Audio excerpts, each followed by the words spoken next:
Salam sejahtera dalam kasih Kristus. Senang jumpa dengan Bapak Ibu Saudara sekalian melalui channel ini. Semangat, jalani kehidupan ini dengan penuh semangat. Tuntaskan apa yang menjadi kewajibanmu dan tanggung jawabmu hari ini. Kali ini kita akan belajar dari kitab Ibrani.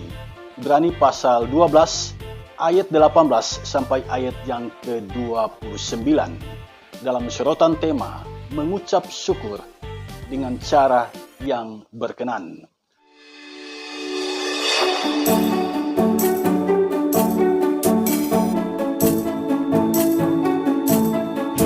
Agar kita mendapatkan pemahaman yang utuh tentang tema ini, maka melalui topik ini kita akan membahas pertama, apa itu mengucap syukur.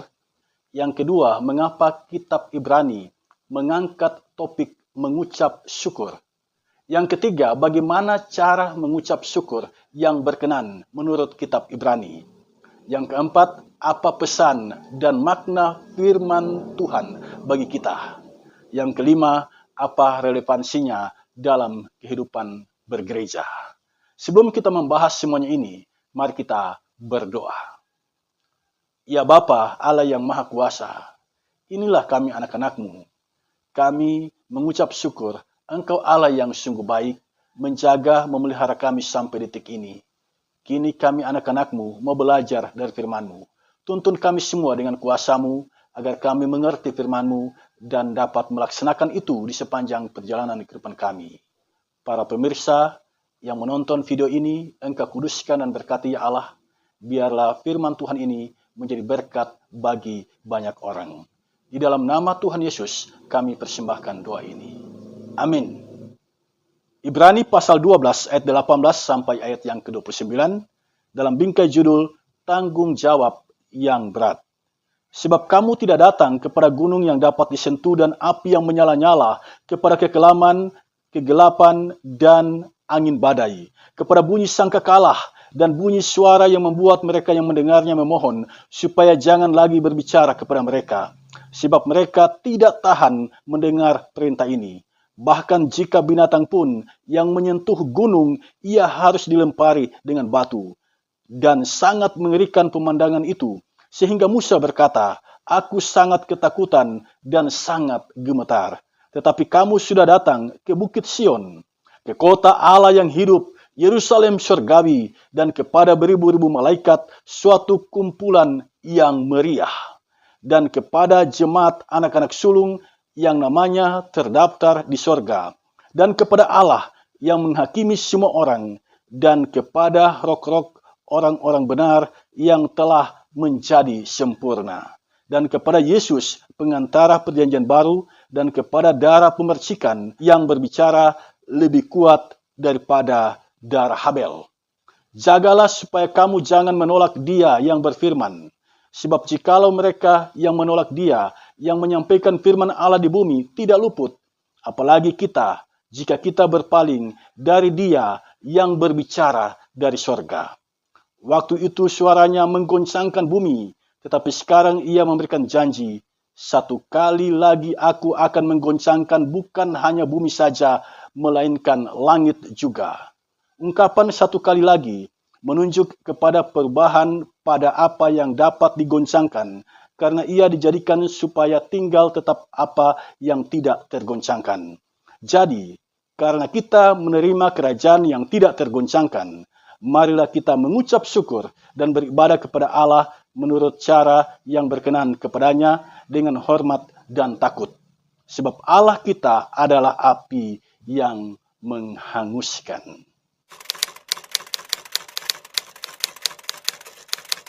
Jemaat yang dikasihi Tuhan, apa itu mengucap syukur?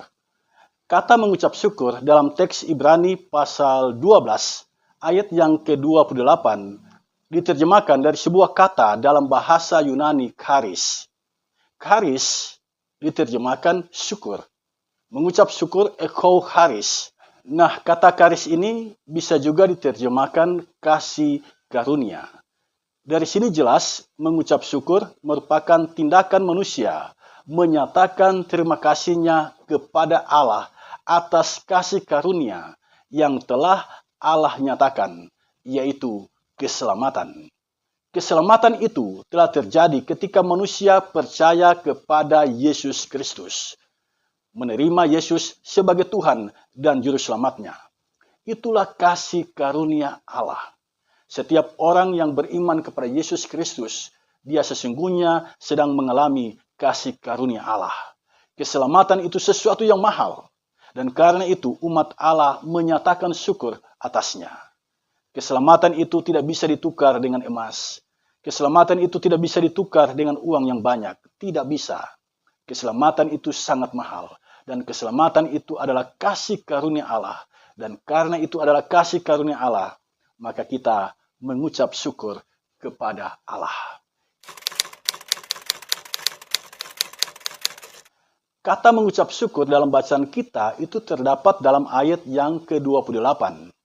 Ajakan mengucap syukur itu dimunculkan dalam sebuah argumentasi karena kita telah menerima kerajaan yang tak tergoncangkan. Kerajaan itu adalah kerajaan Allah. Yang dimaksudkan dengan kerajaan Allah jangan kita pahami secara politis. Ada sebuah bangunan, kemudian ada raja di dalamnya, ada perwira-perwiranya, ada rakyatnya, dan lain sebagainya. Yang dimaksud dengan kerajaan Allah adalah pemerintahan Allah. Dan itu terjadi ketika Yesus Kristus datang ke dunia. Firman menjadi manusia. Dia ada bersama-sama dengan manusia dan dia menyatakan pemerintahan Allah di dalamnya. Itulah sesungguhnya kerajaan Allah. Nah, pemerintahan Kristus itu terjadi ketika jemaat bersungguh-sungguh percaya kepada Tuhan Yesus. Pertanyaan kita, mengapa hal ini disampaikan oleh penulis surat Ibrani? Untuk menjawab pertanyaan ini, kita harus menggali sejarah yang melatar belakangi kitab ini. Kitab Ibrani tidak menyebutkan siapa penulisnya. Kitab Ibrani, penulisnya anonim. Penulis yang sengaja menyembunyikan nama dirinya. Dan biarkanlah itu tetap misteri. Kitab ini ditulis tahun 95 Masehi. Ketika itu, penganiayaan terhadap orang Kristen begitu hebatnya. Sehingga ada kecenderungan orang meninggalkan keyakinan imannya. Dalam situasi dan kondisi yang semacam itulah, kitab Ibrani ini ditulis untuk mengokohkan, untuk meneguhkan iman jemaat, agar tidak menjadi kecut dan tawar hati, tidak menjadi kecewa dengan penganiayaan yang ada. Jemaat yang dimaksud adalah jemaat yang berlatar belakang agama Yahudi yang tinggal di kota Roma. Nah, jemaat yang berlatar belakang Yahudi ini ketika mengalami penganiayaan, mulai ada kecenderungan untuk meninggalkan iman mereka. Dalam situasi dan kondisi yang seperti inilah, kitab Ibrani ditulis kepada jemaat, memotivasi jemaat, agar jemaat bersungguh-sungguh dalam imannya, dan tidak gampang kecewa, tidak gampang putus asa dengan penganiayaan yang mereka alami. Nah, supaya jemaat tetap konsisten pada imannya, bertahan pada imannya, maka penulis kitab Ibrani mengangkat topik mengucap syukur. Jemaat diingatkan bahwa mereka telah menerima jaminan kerajaan yang tidak tergoncangkan. Bahwa mereka telah menerima jaminan mewarisi kerajaan sorga. Dan sikap hidup yang mengucap syukur ini, itu yang memberikan kekuatan kepada jemaat menghadapi segala penganiayaan yang sedang terjadi di dalam kehidupan mereka.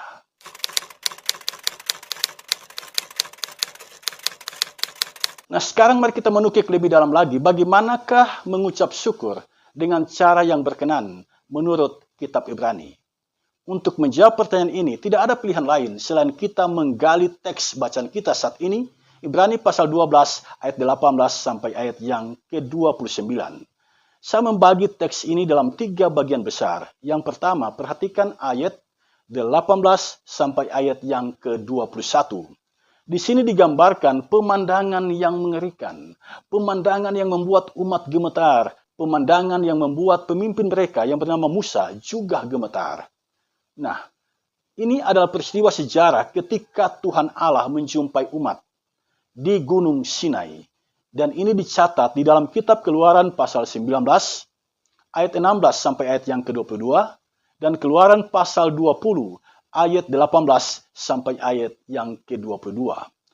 Kala itu, Gunung Sinai ditutupi asap.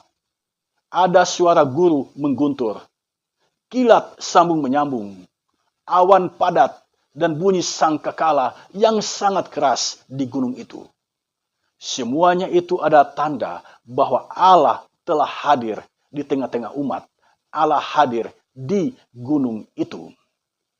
Pada peristiwa itu, Tuhan Allah memperlihatkan kekuasaannya agar umat Allah yang sedang dipimpin oleh Musa itu memiliki rasa takut kepada Tuhan, sehingga mereka tidak berani berbuat dosa di hadapan Tuhan. Yang kedua, ayat 22 sampai ayat yang ke-24. Di sini digambarkan suasana yang sebaliknya. Kalau yang sebelumnya di Gunung Sinai itu menakutkan, mengerikan. Tetapi di sini, di Bukit Sion, umat Allah berjumpa bersama dengan malaikat. Mereka bernyanyi memuliakan Tuhan. Jadi Gunung Sion yang dimaksud di sini adalah bahasa simbolik untuk menggambarkan surga. Suatu hari kelak, umat yang sungguh-sungguh beriman kepada Yesus yang mengalami penganiayaan dan mereka tetap bertahan dalam iman kepada Yesus, mereka akan mendiami surga yang kekal itu. Dan di surga terjadi kemeriahan yang luar biasa. Mengapa? Karena orang-orang pilihan Allah ini menyanyi memuliakan Allah. Nama mereka telah terdaftar di surga. Dan Yesus Kristuslah yang menjadi pengantara antara manusia dan Allah. Dia mengorbankan nyawanya, darahnya dicurahkan menjadi tebusan bagi dosa umat manusia. Sehingga setiap orang yang percaya kepadanya beroleh jaminan, tidak lagi binasa, melainkan beroleh hidup yang kekal. Merekalah ahli waris kerajaan Allah. Mereka adalah orang-orang tebusan Tuhan. Dalam ayat yang ke-24 disebut, darah itu berbicara lebih kuat daripada darah Habel. Darah yang dimaksud adalah darah Kristus yang telah dikorbankan demi keselamatan kita. Yang ketiga, perhatikan ayat 25 sampai ayat yang ke-29. Dalam ayat ini jemaat diajak untuk mendengarkan Yesus Kristus yang berfirman. Orang yang tidak mendengarkan firman tidak luput dari hukuman. Yang mendengarkan pasti beroleh keselamatan, mewarisi kerajaan yang tidak tergoncangkan itu. Dan karena jemaat mendapatkan jaminan mewarisi kerajaan ini, maka jemaat diminta untuk mengucap syukur dan beribadah kepada Allah dengan cara yang berkenan kepada Allah. Pertanyaan kita sekarang adalah, bagaimanakah cara mengucap syukur yang berkenan kepada Allah itu? Dari ayat 28 jelas, bersyukur yang berkenan kepada Allah ialah dengan cara hormat dan takut kepada Allah. Saya menggali lebih dalam tentang dua kata ini, kata hormat dan kata takut. Kata ini ternyata diterjemahkan dari bahasa Yunani. Kata hormat diterjemahkan dari kata Yunani eulabeia, artinya penghormatan, rasa hormat, taksim. Jadi ini menggambarkan ketulusan dalam hal memberi hormat. Sedangkan kata takut diterjemahkan dari kata deilos. Deilos artinya perasaan terpesona, perasaan takjub. Jadi bersyukur itu berakar pada perasaan atau berakar pada hati. Hati yang memiliki perasaan taksim, menaruh hormat. Hati yang memiliki perasaan takjub atau kagum. Mengucap syukur tanpa rasa ini, itulah pengucapan syukur yang formalistik. Pengucapan syukur yang tidak Tuhan sukai. Itulah pengucapan syukur sekedar memenuhi kewajiban agama. Mengucap syukur sekedar memenuhi ritual belaka. Tanpa ada rasa hormat, tanpa ada rasa takjub terhadap kebaikan Tuhan, terhadap kasih karunia Tuhan. Nah, pertanyaan kita, mengapa kita ketika menyatakan syukur kepada Tuhan, beribadah kepada Tuhan, harus memiliki dua hal ini? Memiliki rasa hormat yang tulus kepada Allah, itu yang pertama. Dan yang kedua, memiliki rasa takjub kepada kemahakuasaan Allah.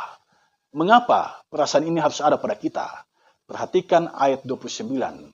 Karena kita menyembah Allah yang adalah api yang menghanguskan.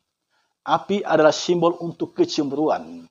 Allah tidak berkenan orang yang datang beribadah kepadanya, orang yang datang bersyukur kepadanya, tetapi ibadah dan ucapan syukurnya itu adalah ibadah dan ucapan syukur yang formalistik, yang tidak berakar dalam hati. Hati yang menaruh hormat, hati yang menaruh takjub, hati yang menaruh terpesona dengan kebaikan Tuhan di dalam hidupnya. Sekarang apa pesan firman dan maknanya bagi kita? Saya mencatat beberapa hal. Yang pertama, Allah yang kita sembah adalah Allah yang Maha Kuasa. Saat umat Israel melihat kemahakuasaan Tuhan, mereka takut dan gemetar. Ternyata Allah yang kita sembah itu adalah Allah yang Maha Kuasa, Allah yang Maha Dahsyat, yang menimbulkan ketakutan bagi orang-orang yang berada di dekat kemahakuasaan yang Dia perlihatkan saat itu. Karena mereka menyaksikan, mereka gemetar. Karena mereka melihat, mereka gemetar. Ini menjadi peringatan bagi kita. Acap kali rasa takut kepada Allah itu melenyap. Rasa takut kepada Allah itu hilang dalam diri kita. Rasa takut kepada Allah itu mulai muncul. Bahkan muncul ketika kita mengalami bencana. Atau di saat nafas kita tinggal satu-satu. Di saat nyawa kita nyaris melayang. Pada saat itulah kita mulai memiliki rasa takut kepada Allah dan bersimpuh kepada Allah, memohon belas kasihan Tuhan di dalam kehidupan kita. Ketika manusia merasa dirinya terancam, merasa nyawanya terancam, manusia itu mendekat kepada Allah. Dan ini fakta yang sering kita saksikan. Perhatikanlah ketika orang naik kapal, di saat lautan teduh, mereka langsung tidur. Tetapi di saat lautan begitu kencang dan badai mengamuk, mereka melipat tangan, berdoa kepada Tuhan. Mereka bernyanyi kepada Tuhan, memohon belas kasihan Tuhan. Ini adalah fakta yang sering kita saksikan. Di saat orang dalam kondisi tubuh yang sehat, dia mengabaikan Tuhan. Dia pandang enteng dengan ibadah-ibadah. Tetapi di saat nafasnya tinggal satu-satu, di saat dia tidak lama lagi akan mati, dia meminta pelayan Tuhan untuk mendoakannya. Dan dia bersungguh-sungguh dalam doanya, memohon ampun atas segala dosanya, dan meminta Tuhan menyelamatkan dirinya.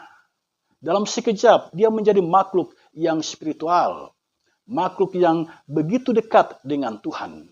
Tetapi di saat dia, nyawanya tidak terancam, dia mengabaikan semuanya itu. Nah, saudara sekalian, mengapa kita ingat Allah di saat ada bencana alam? Mengapa selagi kita masih aman, masih tenang, kita tidak mendekat kepada Allah? Saat masih bernafas normal, mendekatlah kepada Allah. Jangan nanti nafas tinggal satu-satu, baru kita mau mendekat kepada Allah. Pesan yang kedua dari kitab Ibrani ini, jalanilah hidup dengan selalu mengucap syukur. Sebab kita telah mendapatkan kado istimewa dari Tuhan. Kita telah mendapatkan kasih karunia Tuhan, yaitu keselamatan. Yesus Kristus adalah penyelamat kita. Setiap orang yang percaya kepadanya tidak binasa, melainkan beroleh hidup yang kekal. Bukankah ini adalah kasih karunia yang luar biasa bagi kita? Inilah kasih karunia Tuhan yang sangat mahal nilainya. Kita yang berdosa ini ditebus oleh Tuhan dan beroleh keselamatan. Adam dan Hawa diusir dari Firdaus. Tetapi kita beroleh jaminan Firdaus. Umat Israel mempersembahkan korban untuk mendapatkan penebusan dosa. Tetapi Yesus Kristus telah mati bagi kita, menjadi penebusan dosa bagi kita, menjadi korban penghapus dosa. Ini adalah kasih karunia yang sangat mahal nilainya. Yesus Kristus telah berkorban nyawa demi keselamatan kita. Yesus Kristus telah mengorbankan nyawanya supaya kita beroleh keselamatan. Dan sesuatu yang mahal ini harus kita hargai dengan mempersembahkan tubuh kita sebagai persembahan yang hidup, yang kudus, dan yang berkenan kepada Allah. Karena kita adalah umat kepunyaan Tuhan yang disayangi Tuhan, maka marilah kita menjalani kehidupan yang selalu mengucap syukur kepada Tuhan. Pesan firman Tuhan yang ketiga bagi kita, mengucap syukurlah dengan cara yang berkenan kepada Tuhan. Saudara, saya mau katakan, cara orang mengucap syukur saat ini beraneka ragam. Ada orang yang mengucap syukur hanya dengan melipat tangan, bernyanyi, dan berdoa kepada Tuhan. Ada orang menyatakan syukur dengan beribadah, mengundang teman-temannya beribadah kepada Tuhan. Ada orang yang tidak membutuhkan itu. Dia menyatakan syukur dengan pesta pora. Ada yang menyatakan syukur dengan makan minum. Ada yang menyatakan syukur dengan ibadah plus makan minum. Ada yang menyatakan syukur dengan cara tamasya. Pertanyaan kita sekarang adalah, dari sekian cara itu, manakah cara mengucap syukur yang berkenan kepada Tuhan? Apakah dengan ibadah? Apakah dengan pesta pora? Apakah dengan tamasya? Atau dengan cara bagaimana? Firman Tuhan yang kita baca saat ini menegaskan kepada kita, mengucap syukur yang berkenan kepada Tuhan adalah mengucap syukur yang dilakukan dengan rasa hormat dan takut kepada Allah. Menaruh hormat yang tinggi kepada Allah, tulus kepada Allah, dan memiliki perasaan takjub atas segala kebaikan Allah. Jadi ketika orang menyatakan syukur, pertanyaan kita sekarang adalah, apakah di dalam hatinya ada perasaan menaruh hormat dan takjub atas segala kebaikan Allah? Apakah perasaan itu ada dalam dirinya? Jika perasaan itu tidak ada dalam diri kita, maka saya mau katakan, segala penampakan ucapan syukur yang saya sebutkan tadi, entah ibadah, pesta pora, makan minum, dan lain sebagainya, itu semua adalah ritualisme belaka. Itu semua adalah sesuatu yang legalistik, tetapi tidak berakar pada hati. Sesuatu yang rutin kita lakukan tiap tahun, tetapi tidak berakar di dalam hati. Ucapan syukur yang tidak berakar pada hati, Tuhan tidak berkenan atas ucapan syukur yang sedemikian itu. Saya mencatat beberapa hal. Yang pertama, ibadah pengucapan syukur saat ini telah menjadi tradisi di gereja Masih Injili Minahasa misalnya.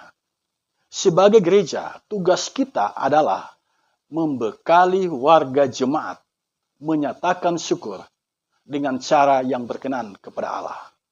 Karena itu penting pembinaan warga gereja dalam kehidupan berjemaat, agar ketika mereka menyatakan syukur, ungkapan syukur itu, penyataan syukur itu, lahir dari hati yang menaruh hormat kepada Allah, dari hati yang takjub atas segala kebaikan Allah yang teralami di dalam hidupnya. Yang kedua, hati yang penuh rasa hormat dan takjub atas kebaikan Tuhan, itu nampak dalam cara kita menghadirkan pengucapan syukur. Jadi seperti apa pengucapan syukur itu semua sangat dipengaruhi oleh hati kita. Hati yang menaruh hormat kepada Allah, hati yang takjub atas segala kebaikan Allah di dalam hidupnya. Dia akan menghadirkan sebuah pengucapan syukur yang benar-benar berkenan di hadapan Allah. Pada akhirnya saya mau mengatakan ini, firman Tuhan saat ini mengajarkan kita bahwa kita mengucap syukur kepada Tuhan bukan sebatas karena kita telah mengalami kasih karunia Tuhan, kita telah mengalami kebaikan Tuhan di dalam hidup ini. Bukan hanya sebatas itu.